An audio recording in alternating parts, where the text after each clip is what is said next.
నిశ్చలంగా ఉండు. నా పర్వత నివాసం నుండి నేను నిన్ను చూస్తున్నాను. నాలో నువ్వు చూస్తున్న ప్రతి ఒక్కటి నీలో కూడా ఉంది.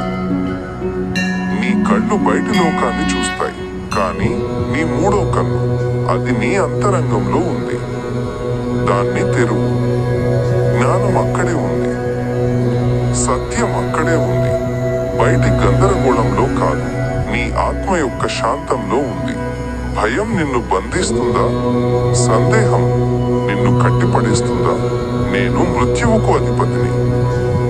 నా ముందు ఏదీ శాశ్వతం కాదు. నువ్వు బలంగా ఉండాలంటే నువ్వు భరించగలిగే దానికన్నా ఎక్కువ భరించగల శక్తి నీలో ఉందని నమ్ము. విషాన్ని స్వీకరించి దానిని బలంగా మార్చుకోవడం నేర్చుకో. నా మెడలో ఉన్న ఈ సర్పంలాగా నీ కోరికలను, నీ అస్థిరతను నియంత్రించు. అవి నిన్ను చంపడానికి ప్రయత్నిస్తాయి, కానీ నీవు వాటిని అలంకారంగా మార్చుకో. మార్పు అనేది విశ్వం యొక్క శాశ్వత నియమం. నేను తాండవం ఆడినప్పుడు సృష్టి నృత్యం చేస్తుంది.